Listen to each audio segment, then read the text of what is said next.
ஞானப்பல் wisdom tooth பற்றி நிறைய பேருக்கு சந்தேகம் இருக்குது. ஞானப்பல் எடுக்கிறதுனால ஆபத்தா, எடுக்கலாமா வேணாமா, நிறைய கொஸ்டின்ஸ் இருக்குது. நிறைய பேர் இந்த மாதிரி ப்ராப்ளம் இருக்குது பல்லில்.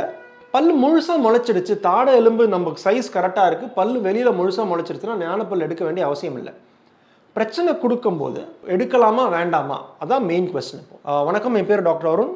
பேர்ல்ஸ் பல் மருத்துவமனை, சென்னை ராஜா அண்ணாமலைபுரத்தில் 2001 நடத்திட்டு இருக்கோம். இந்த சேனல் இன்னும் சப்ஸ்கிரைப் பண்ணலைன்னா அவசியம் சப்ஸ்கிரைப் பண்ணுங்கள். நிறைய videos dental health, dental awareness சம்மந்தமாக செஞ்சிட்ருக்கோம்.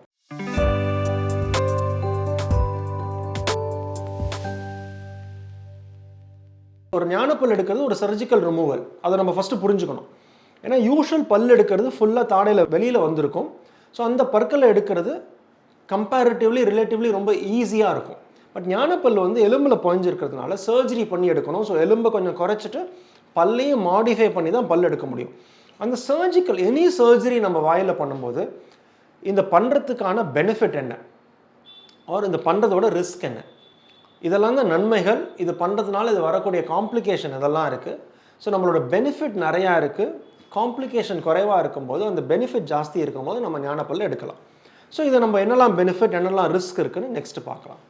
ஃபஸ்ட் என்ன புரிஞ்சுக்கணும்னா, விஸ்டம் டூத்தில் சொத்தை வந்துருச்சு. அந்த சொத்தை அப்போனா சரியாகாது, அதுக்கு வேறு வைத்தியம் பண்ண முடியாது, ஃபில் பண்ண முடியாது. அப்போ அந்த ஞானப்பல்ல எடுக்க தான் வேணும்.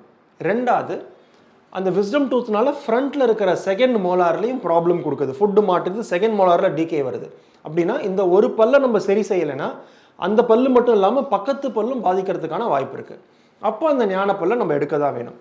ஆர் அந்த ஞானப்பல்லுனால சுற்றி இருக்கிற ஈரில் புண்ணு வருது. அப்போ புண்ணு வரும்போது ஃப்யூச்சரில் காம்ப்ளிகேஷன், ஃப்யூச்சரில் பெரிய ப்ராப்ளம் வரதுக்கான சான்ஸ் இருக்குது. அதனால ஞானப்பல் எடுக்கணும்.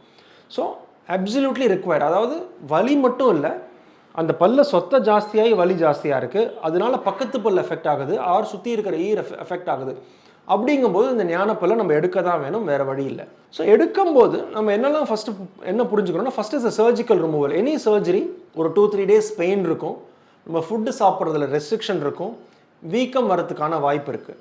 ஸோ இந்த ஞானப்பல் சர்ஜரி யூஸ்வலாக பண்ணும்போது அதுக்கு உண்டான ப்ரிகாஷன்ஸ்லாம் எடுத்து மருந்து கொடுத்துட்டு அதுக்கு உண்டான நம்ம ட்ரீட்மெண்ட் கரெக்டான பண்ணும்போது இந்த சர்ஜிக்கல் காம்ப்ளிகேஷனை குறைக்க முடியும். வலியோ வீக்கமோ அந்த ப்ராப்ளத்தை கொஞ்சம் குறைக்கிறதுக்கான வாய்ப்பு இருக்குது. பட் நெவர்தலெஸ் இந்த ப்ராப்ளம் அந்த விஸ்டம் டூத் இஷ்யூவில் வரதுக்கான வாய்ப்பு இருக்குது. அது அன்னியில் நம்ம ஃபஸ்ட்டு புரிஞ்சுக்கணும்னா, இந்த ஞானப்பல்லுக்கு எஸ்பெஷலி கீழ்த்தாடை எலும்பில் மேண்டிபுலர் நர்வ்னு இருக்கும். ஸோ நிறைய இந்த விஸ்டம் டூத் எடுக்கும்போது இந்த விஸ்டம் டூத்தோட வேர் நம்ம கீழ்த்தாடை இருக்கிற எலும்பில் இருக்கிற நர்வோட பொசிஷனுக்கும் விஸ்டம் டூத் ரூட்டுக்கும் எவ்வளோ க்ளோஸ் அசோசியேஷன் இருக்குது.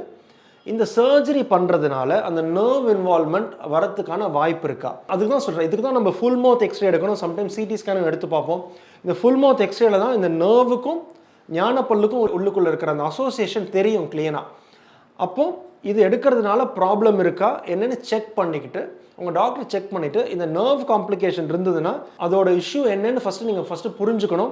இதை எப்படி இதை சால்வ் பண்ண முடியும், எப்படி தானே சரியாக போகுமா, அதுவும் நீங்கள் தெரிஞ்சுக்கிட்டு அதுக்கப்புறம் நம்ம சர்ஜரி நம்ம செய்யணும். So any wisdom tooth removal, surgical removal போது பெனிஃபிட் என்ன, அதோட ரிஸ்க் என்ன, பெனிஃபிட் இருக்குது, அதனால் நமக்கு அதிகமாக ப்ராப்ளம் கொடுக்குறது எடுத்து தான் ஆகணும் போது ஒரு சேஃபான முறையில் ஒரு பீசோ சர்ஜரி முறையில் நம்ம பல் எடுக்க முடியும். அதுக்கப்புறம் அந்த எடுத்த இடத்துல பிஆர்எஃப்ஓ போன் கிராஃப்டோ வச்சு ஹீலிங் தன்மையை ஜாஸ்தி பண்ண முடியும். இந்த நர்வ் இன்வால்மெண்ட் ஆச்சுன்னா அதை எப்படி அதை சரி செய்கிறதுக்காக தக்க மருந்து, அதுக்கு உண்டான நம்ம ப்ரோட்டோகால் ஃபார்ம் பண்ணால் அதோட போஸ்ட் ஆப்ரேட்டிவ் காம்ப்ளிகேஷனும் குறைவாக இருக்கும். ஸோ இந்த வீடியோ பிடிச்சிருக்குன்னு நினைக்கிறேன். வேறு ஏதாவது கொஸ்டின்ஸ் இருந்ததுன்னா அவசியம் கமெண்ட் செக்ஷனில் கமெண்ட் பண்ணுங்கள்.